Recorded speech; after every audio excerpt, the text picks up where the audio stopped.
In the sterile silence of courtroom 4B, he called her his greatest liability. Alistair Finch, the titan of tech, looked at the woman he was divorcing after 12 years and saw nothing but a beautiful, expensive ornament he was finally shedding. She said not a single word in her own defense, accepting a settlement so small it was an insult, a rounding error in his vast fortune. He walked out triumphant, ready to conquer the world. But what Alistair didn't know was that silence can be the most patient predator. While he was celebrating his freedom, she was signing a contract. And just 10 days later, the financial world was rocked by a single headline. Helena Vance, the silent ex-wife, had just been named the new CEO of his biggest rival. This isn't just a story about a divorce. It's about the catastrophic cost of underestimation. The courtroom was a study in cold opulence, much like the life Alistair Finch and Helena Vance had shared. The walls were paneled in dark, glossy mahogany, and the air conditioning hummed a low, monotonous tune that did nothing to ease the tension. Alistair, founder and CEO of the billion-dollar fintech giant Ethereum Analytics, sat with his back ramrod straight. His suit, a bespoke piece from Savile Row Taylor, Anderson & Shepherd, was impeccable. To his side, his lawyer, a shark named Lawrence Adler, shuffled papers with performative importance. Across the aisle sat Helena. If Alistair was a portrait of power, Helena was one of unnerving stillness. She wore a simple, elegant navy blue dress that spoke of quiet money, not the flashy couture Alistair had always insisted upon. Her dark hair was pulled back into a neat chignon, revealing the clean, intelligent lines of her face. But it was her eyes that held the room captive. They were fixed on the judge, betraying no emotion. No anger, no sadness, no fear. Just a profound, impenetrable calm. Mr. Finch, the judge began, his voice echoing slightly in the vast room. Your filings cite irreconcilable differences, primarily stemming from what your counsel describes as a divergence in professional and intellectual pursuits. Lawrence Adler cleared his throat. That's correct, Your Honor. Mr. Finch is at the forefront of global algorithmic trading. His life is one of immense pressure and intellectual rigor. Mrs. Vance, while a wonderful hostess and a supportive partner for many years, does not share that world. The chasm simply became too wide to bridge. It was a masterclass in polite condescension. She's not smart enough for me. That was the message delivered in legalese. Alistair glanced at Helena, expecting a flicker of indignation, a tear, anything. He got nothing. Her silence was absolute. The settlement was the next point of order. It was by all accounts a joke. Alistair was worth an estimated $2.8 billion. The prenuptial agreement was ironclad, but even so, a wife of 12 years could have fought for a substantial sum, a percentage of the wealth accumulated during their marriage. The media had predicted a war, a battle of titans that would splash across the pages of the Wall Street Journal and Vanity Fair for months. Instead, Helena had asked for a single lump sum of $5 million, the deed to a modest brownstone in Boston she had inherited from her grandmother, and a gag order preventing Alistair from speaking publicly about her. Adler presented the terms with a triumphant smirk. My client finds these terms surprisingly amicable, Your Honor. He has graciously agreed. Graciously? Alistair nearly scoffed. He was buying his freedom for the price of a rounding error. He had spent more on a yacht he used twice a year. The $5 million was a pittance, a way to be seen as fair while utterly dominating the proceedings. He had expected her to fight, to scream, to hire her own pack of legal wolves. He had been prepared for a battle.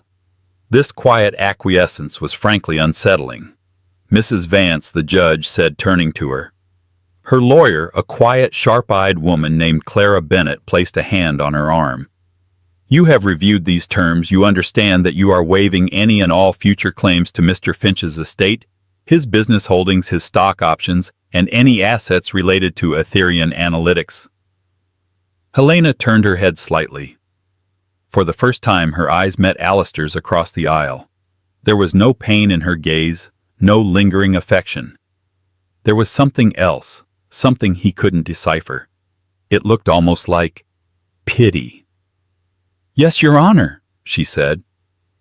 Her voice was clear and steady without a hint of tremor. "I understand. I agree to the terms." That was it. The only 2 sentences she had spoken all morning. The gavel came down with a sharp crack that sealed the end of their 12-year marriage. Alistair felt a surge of pure, unadulterated relief. It was over. He was free. Free from the social obligations, free from the pretense of a partnership, free from the quiet judgment he sometimes saw in her eyes when he'd come home late smelling of whiskey and ambition. As they filed out, he walked past her. He felt a sudden, inexplicable urge to say something, to offer a final patronizing olive branch. "Helena," he said, stopping her. "I do wish you the best. Find something to keep you busy." She paused and looked up at him. The look in her eyes was no longer pity. It was something colder, sharper. It was the look of a strategist assessing an opponent. "Don't worry about me, Alistair," she said, her voice a low murmur. "I'll be fine." Then she walked away, her heels clicking with quiet finality on the marble floor, leaving Alistair Finch standing in the echoing hall, the undisputed victor of a battle his opponent had never even bothered to fight. Or so he thought. The week following the divorce was a blur of self-congratulation for Alistair Finch. He threw a lavish freedom party at his penthouse overlooking Central Park, a sprawling palace of glass and steel.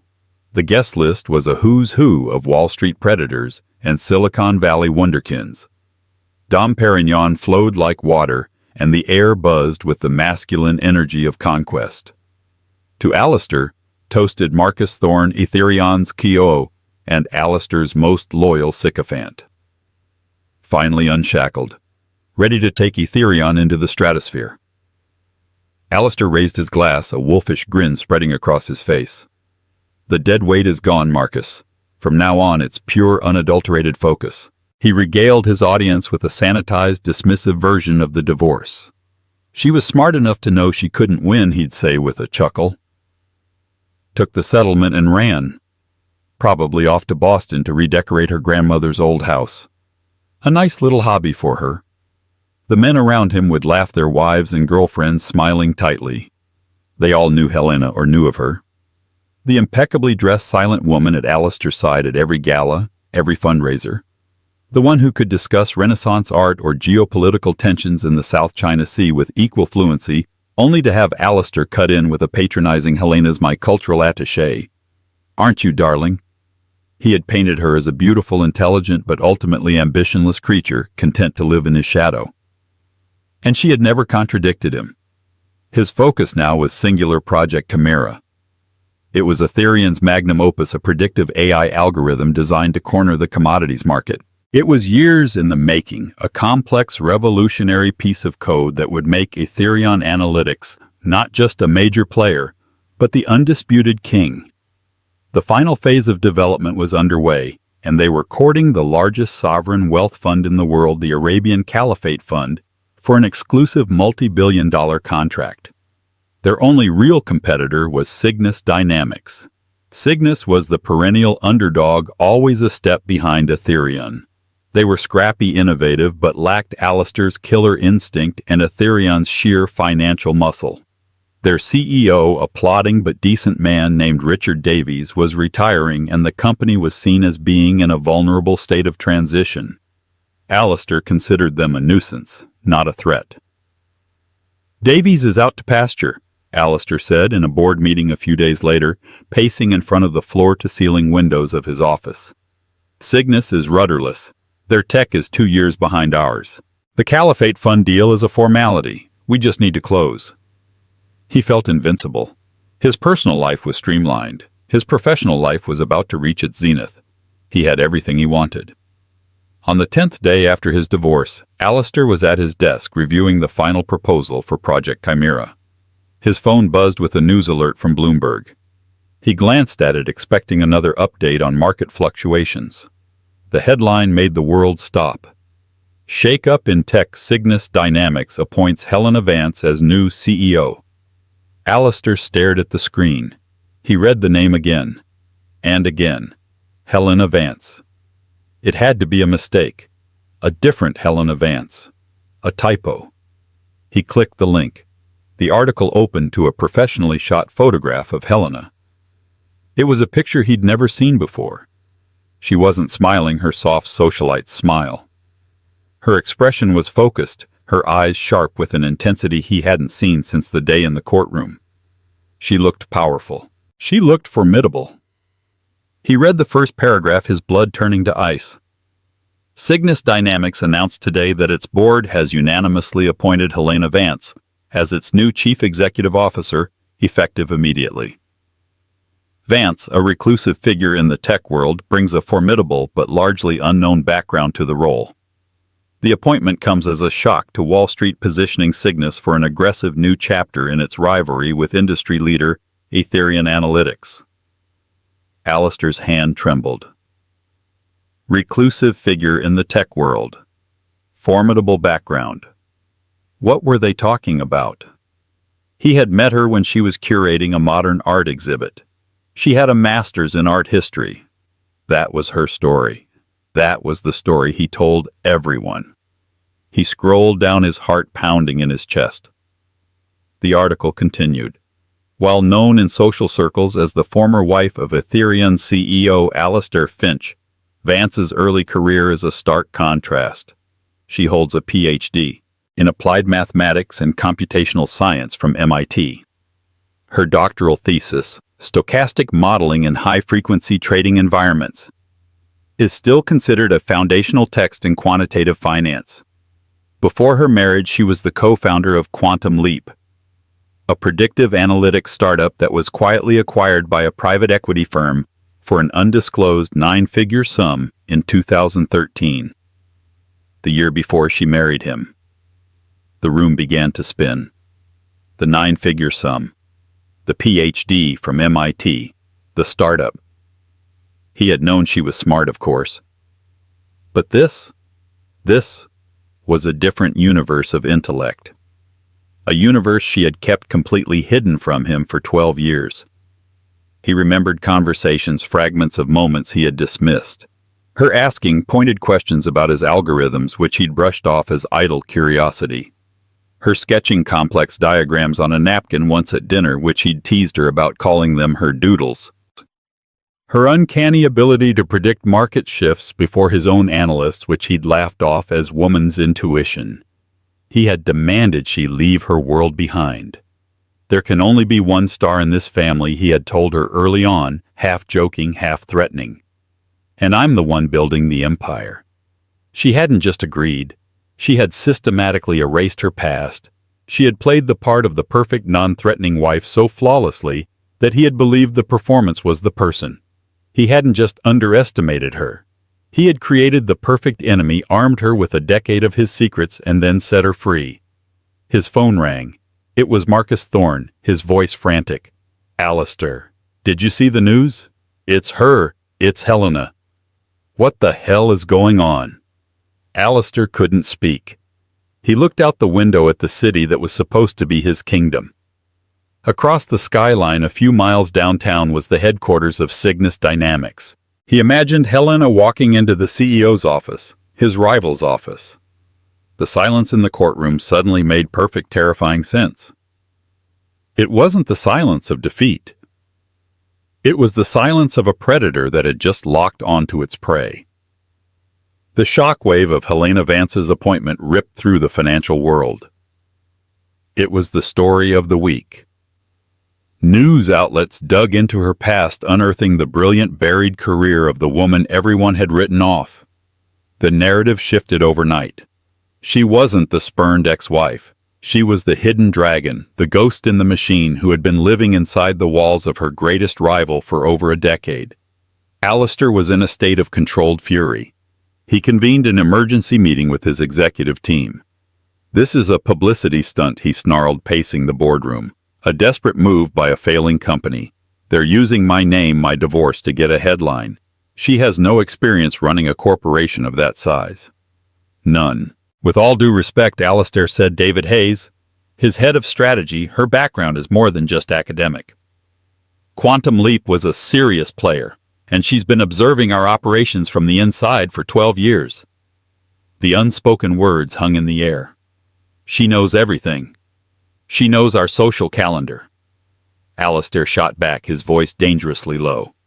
She doesn't know our code, our strategy, our proprietary data. She was signing off on floral arrangements, not on algorithmic architecture. But even as he said it, a cold dread seeped into his bones.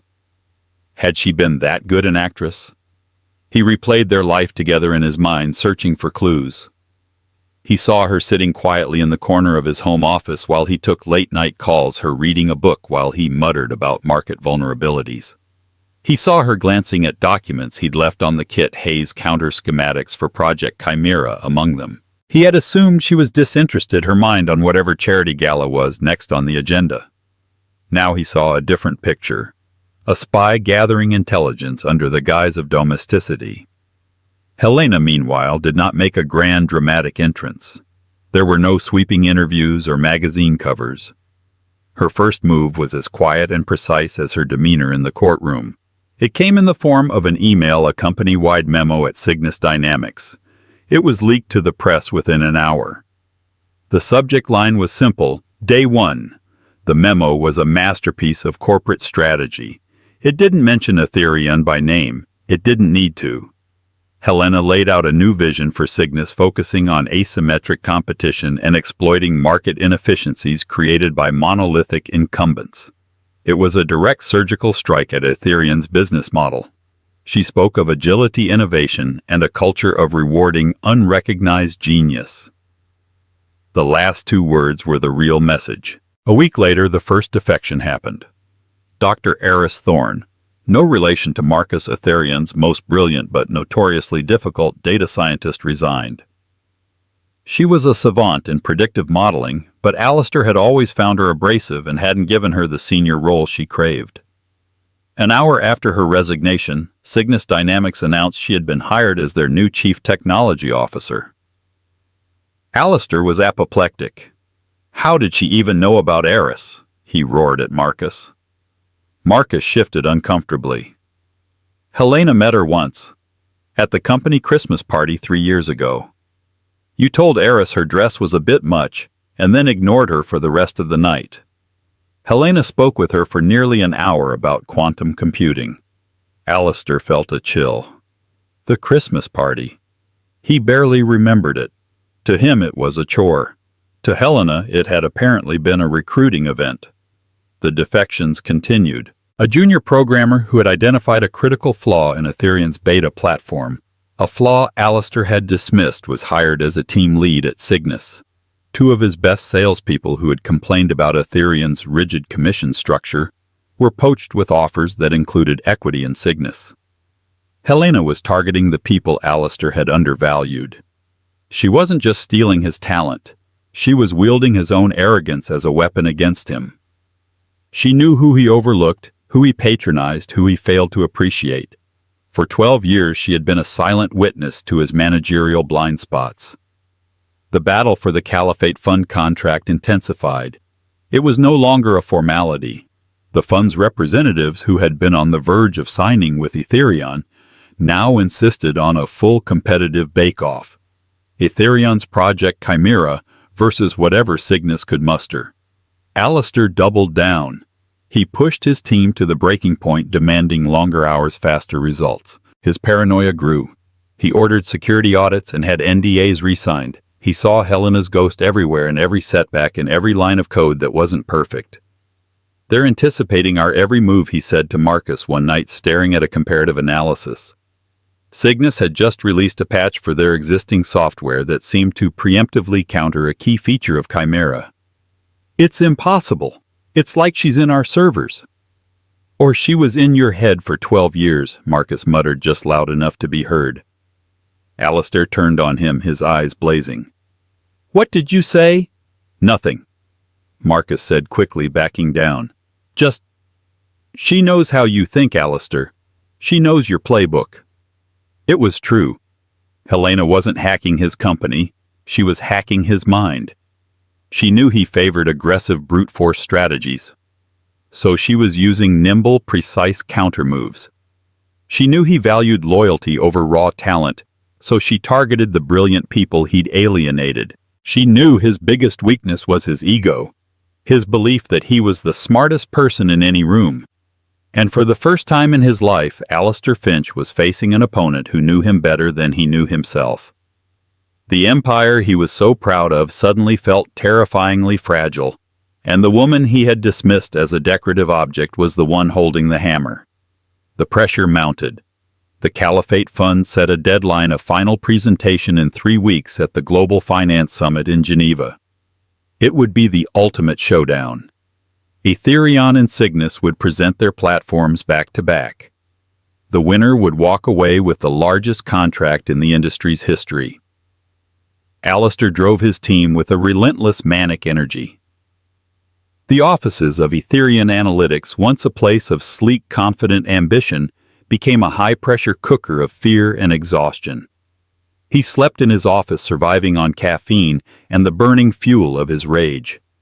Project Chimera had to be perfect. It was more than a contract now. It was a referendum on his genius.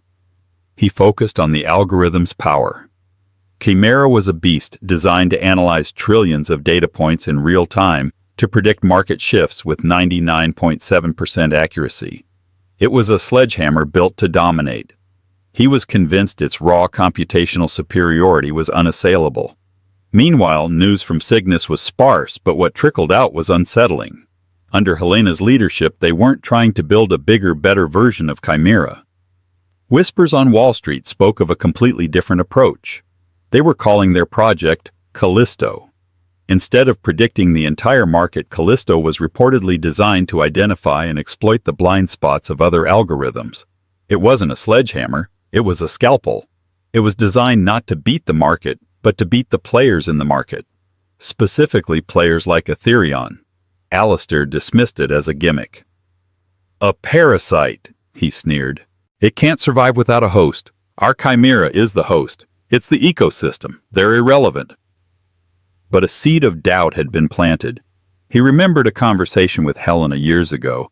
They were on their yacht in the Aegean. He was boasting about an early version of his predictive engine. "It's infallible," he had said, swirling a glass of scotch. "Nothing built by man is infallible," she had replied, looking out at the horizon. "Every perfect system has a fatal flaw, usually created by the hubris of its architect. The more complex the system, the more elegant the flaw." He had laughed at her, patting her on the head. "Stick to art, my love. Leave the math to me." The memory now haunted him, the hubris of its architect. 2 weeks before the Geneva presentation, a critical vulnerability was discovered deep within Chimera's code. It was a small, almost undetectable paradox in the learning algorithm. Under specific rare market conditions, a black swan event, the algorithm, instead of protecting assets, would enter a feedback loop, exponentially amplifying losses. It was a 1 in a million flaw. The team was panicked. David Hayes, his head of strategy, recommended they disclose the vulnerability to the fund and push the deadline. "Absolutely not," Alistair commanded. "The odds of those conditions occurring are infinitesimal. We fix it quietly. No one breathes a word of this outside this room. We do not show weakness." But the fix was not simple. It was woven into the very fabric of the AI's logic. Unraveling it would take weeks, maybe months. Alistair ordered a patch, a workaround. It was a clumsy, inelegant solution, a piece of digital duct tape over a structural crack. It held, but the team knew it was a compromise. The 99.7% accuracy now had an asterisk next to it. The night before they were scheduled to fly to Geneva, Alistair was alone in the boardroom staring at the final presentation slides. His reflection stared back from the darkened glass of the window, a tired, haunted man. His phone buzzed. A text message from an unknown number. It contained a single attachment, a PDF document. His fingers trembled as he opened it. It was a page from a notebook filled with Helena's neat, precise handwriting. It was a complex equation, a series of mathematical proofs. He recognized the structure immediately. It was the core logic of his Chimera algorithm. But at the bottom of the page, she had continued the equation, extending it beyond his own work. She had circled the final result. It was the exact paradoxical feedback loop his team had just discovered. The fatal flaw. Beneath the circle there was a handwritten note. I found this in your study notes 3 years ago. I tried to tell you it was there. You told me I was doodling. H. The phone slipped from his grasp and clattered onto the polished table. 3 years ago. She had seen it 3 years ago.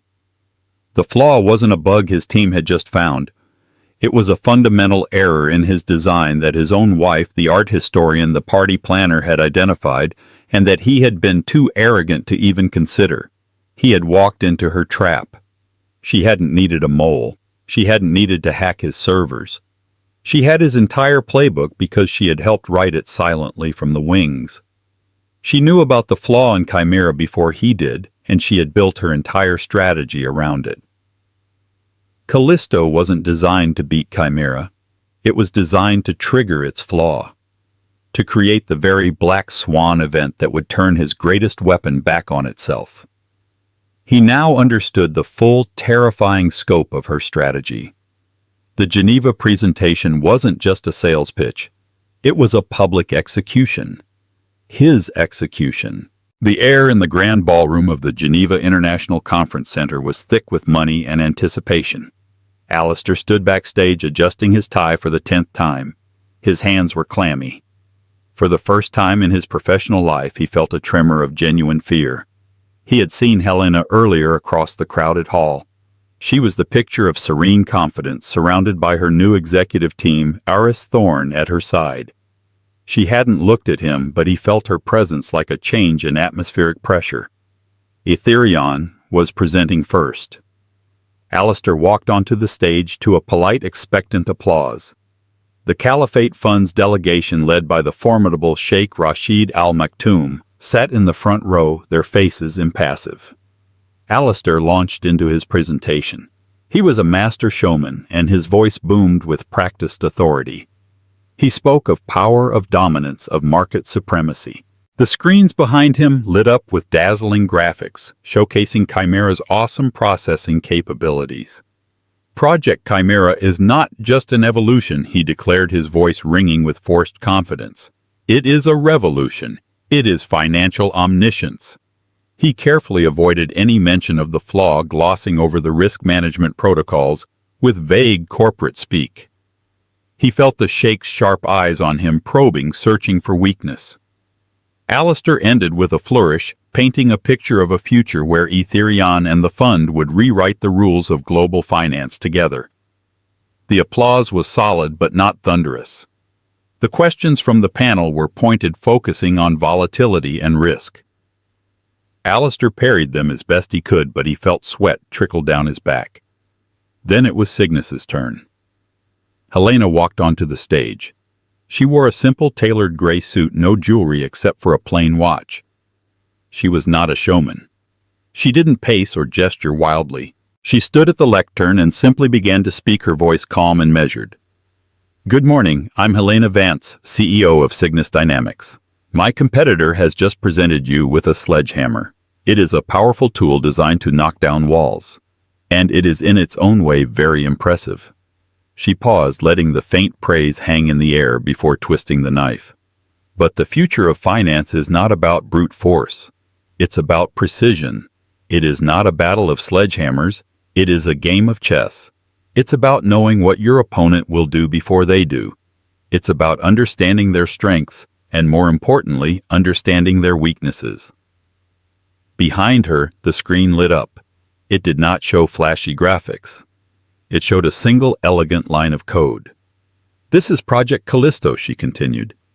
It does not seek to predict the entire market. It seeks to predict the behavior of the market's largest players, specifically predictive AIs like the one you just saw. These monolithic systems, for all their power, have predictable behaviors. They are driven by the philosophies of their creators. Alistair's blood ran cold. She was talking directly about him. Some architects favor aggression. Helena said, her eyes sweeping over the front row and for a fleeting moment locking with Alistair's. They build systems designed for overwhelming force. But this philosophy inevitably creates a blind spot.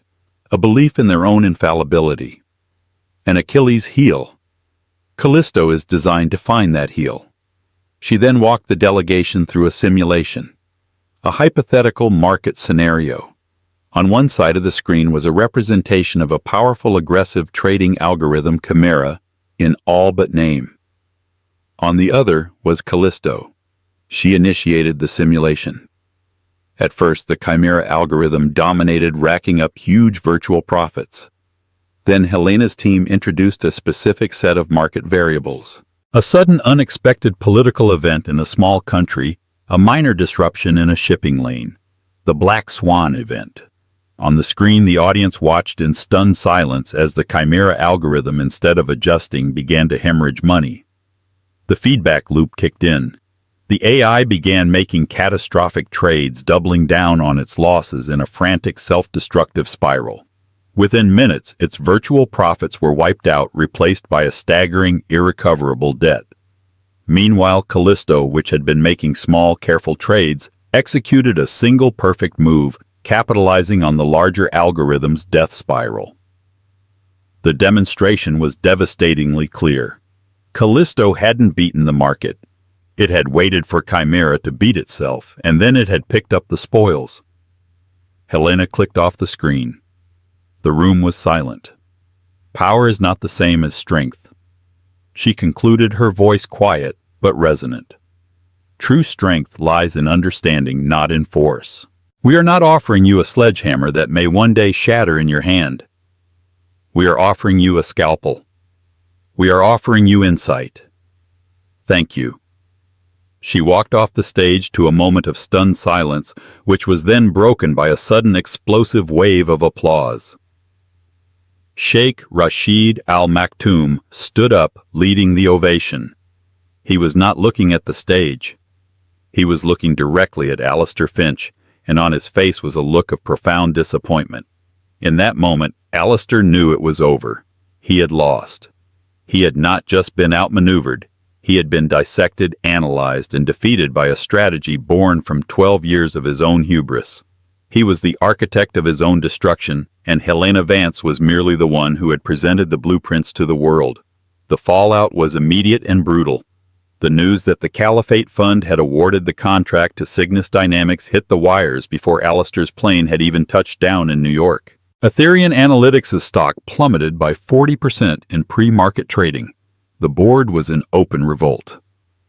Marcus Thorne, his once loyal COO, was now leading the charge for his removal, positioning himself as the stable hand needed to guide the company through the crisis. Alistair was locked out of his own kingdom. He was forced to take a leave of absence, a corporate euphemism for being fired. The empire he had built with his bare hands had crumbled in a single afternoon. He spent his days in his cavernous, empty penthouse, the silence now a suffocating presence. The celebratory champagne bottles from his divorce party seemed to mock him from the wine cooler. 2 weeks after the Geneva disaster, his secretary informed him he had a visitor. He didn't have the energy to refuse. The elevator doors opened and Helena Vance walked into his living room. She looked different. The serene, controlled confidence she projected as a CEO was still there, but there was also a softness in her expression he hadn't seen since their earliest years together. She was no longer the silent wife or the rival CEO. She was just Helena. "What do you want?" he asked, his voice a hoarse whisper.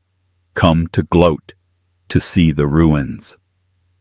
"No, Alistair," she said softly, walking over to the vast window and looking out at the city. "I came for a final conversation, one we should have had a decade ago." They stood in silence for a long moment. "Why?" He finally asked the question loaded with 1,000 others. "Why hide it? The PhD, the startup, all of it. Why let me treat you like you were nothing?" Helena turned to face him. "Because I loved you," she said, her voice clear and devoid of pity. "And you told me there was only room for one star. I was young and I thought that love meant sacrifice. So I sacrificed my world for yours. I thought naively that one day you would turn around and see me, the real me, and love me for it. But you never did. You only saw the reflection you wanted to see. The truth of her words hit him with the force of a physical blow. I buried Helena Vance, the mathematician, so Helena Finch, the socialite, could exist, she continued. And for a long time I think I even managed to forget her myself. I planned parties, chaired charities, and listened to you talk about your triumphs. But I also listened when you talked about your fears, your rivals, your weaknesses. I read the documents you left out. Not because I was a spy, but because I was your wife and your world was my world. I wanted to understand it. I wanted to help. She gestured around the opulent room. And then I realized you didn't want a partner. You wanted an audience. The moment I tried to offer a genuine opinion to point out the flaw in your logic, you patted me on the head and told me to stick to art. That was the day our marriage truly died. It was also the day Helena Vance started planning her return. The divorce, he murmured. The silence. The settlement. It was strategy, she confirmed. If I had fought you, if I had demanded half your fortune, you would have buried me in litigation for years. You would have seen me as a threat. But by being silent, by accepting a pittance, I made you underestimate me one last time.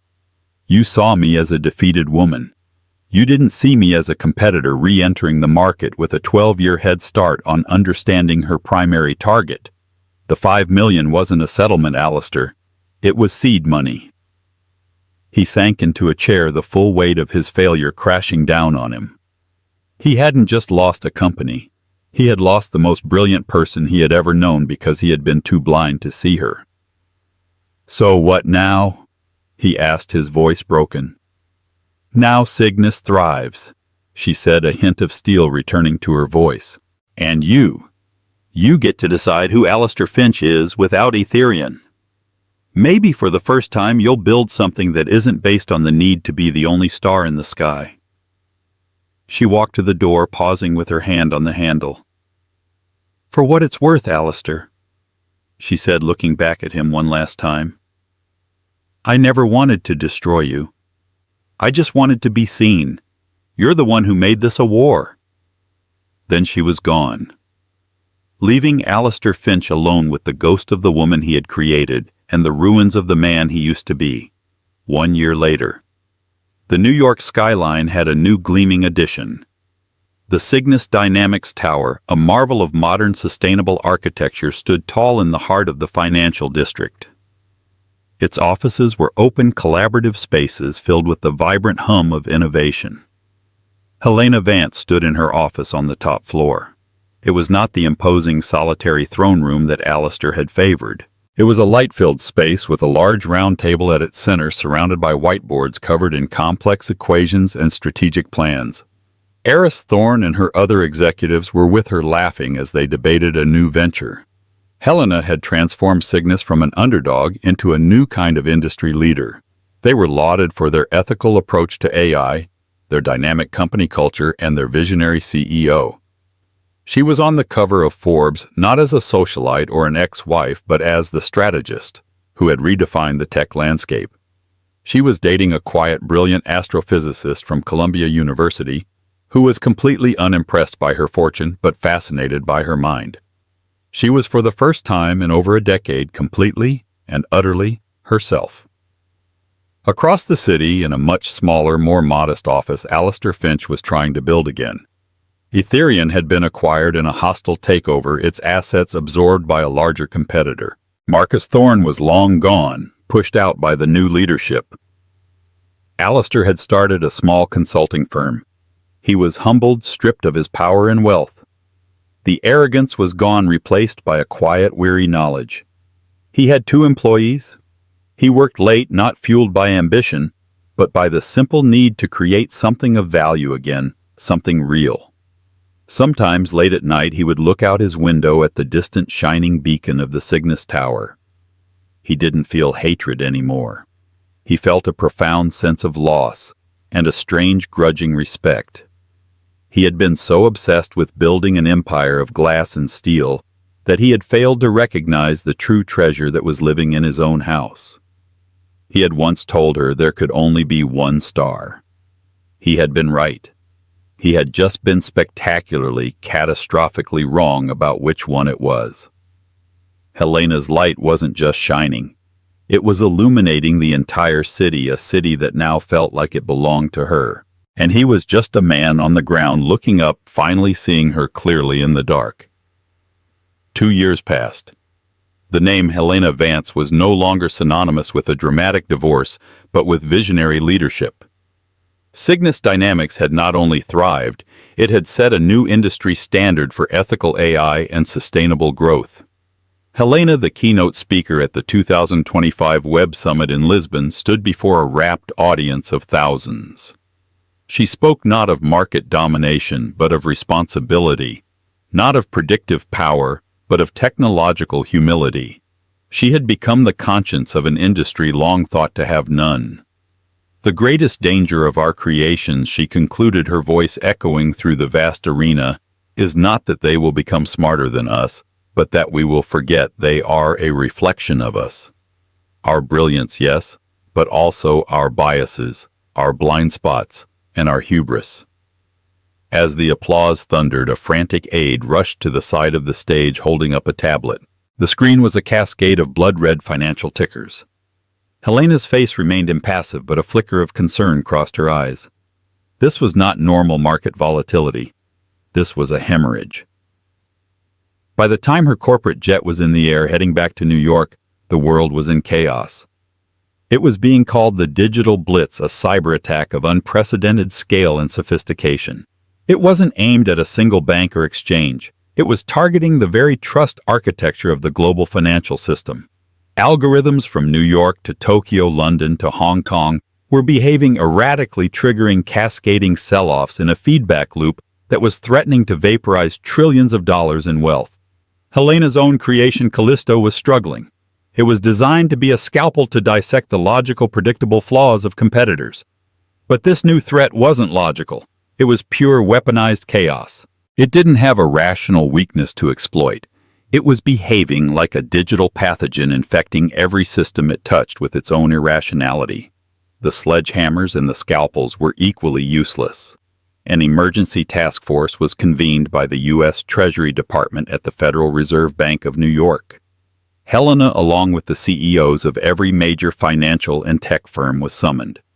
The room was a fortress of glass and steel, 30 floors above a city grinding to a halt with fear. The mood was grim. For 12 hours, the greatest minds in finance threw everything they had at the problem, but the digital bleeding wouldn't stop. They were fighting a ghost they couldn't see.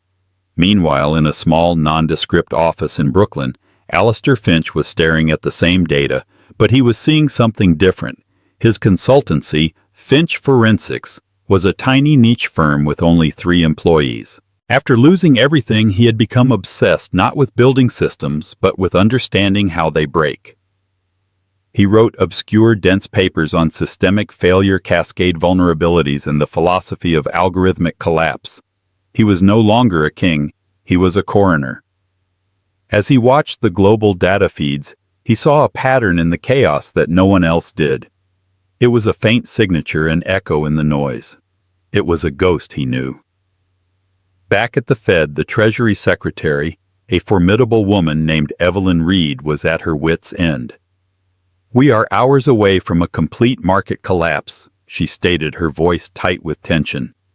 "Every solution we propose is a Band-Aid on a gaping wound. We need a new perspective."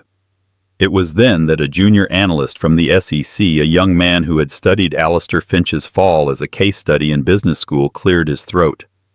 "Ma'am," he began, his voice trembling slightly, "there is someone. He's not in the mainstream anymore, but his recent work is entirely focused on this kind of event. Alistair Finch." A cold silence fell over the room. The name was poison. The man who had spectacularly imploded his own multi-billion-dollar company.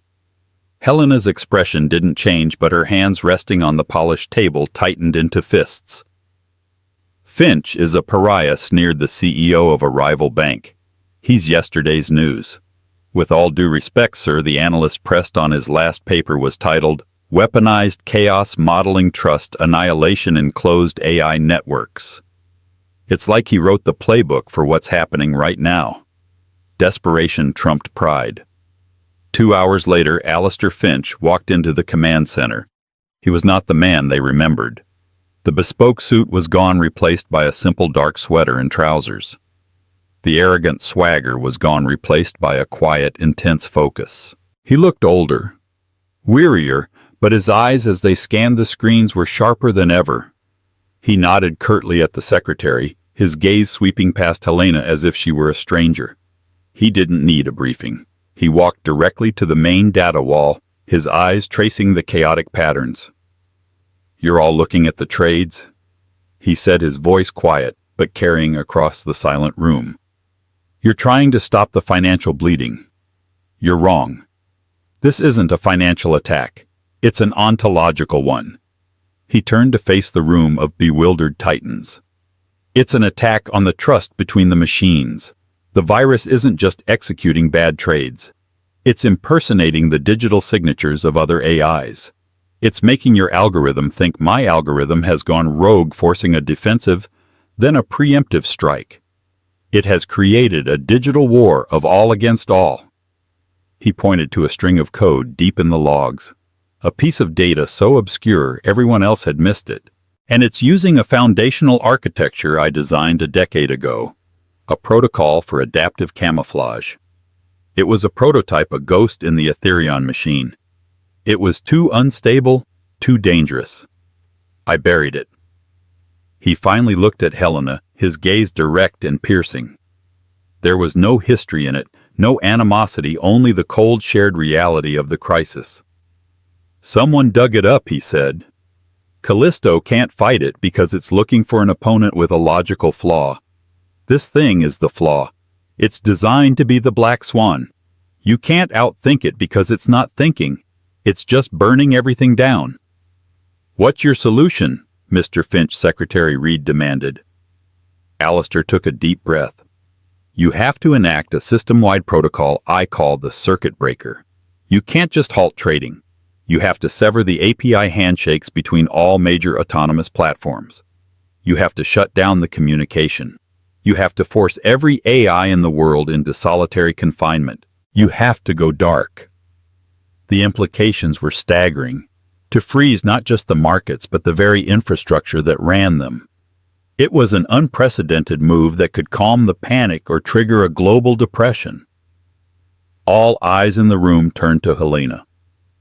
Her system, Callisto, was the most sophisticated and integrated on the planet. If she agreed, if she voluntarily took her own queen off the board, others might follow. Her decision would set the precedent. Helena stood up, the weight of the world on her shoulders. She looked at Alistair, not her ex-husband, the man she had defeated, but the architect of the monster they were now both facing. He had built the cage, and now he was the only one who knew where to find the key. The past had returned not as a ghost to haunt them, but as a crisis that bound their fates together once more. "He's right," Helena said, her voice ringing with absolute authority. "Take Cygnus offline. Now." And so the story of Alistair and Helena comes to a close. It's a powerful cautionary tale that proves the most dangerous person in the world is the one you underestimate. Helena's silence wasn't weakness. It was the sharpening of a blade. She played the long game, armed with intelligence, patience, and an intimate knowledge of her opponent's greatest flaw, his ego. Her victory wasn't just in the boardroom.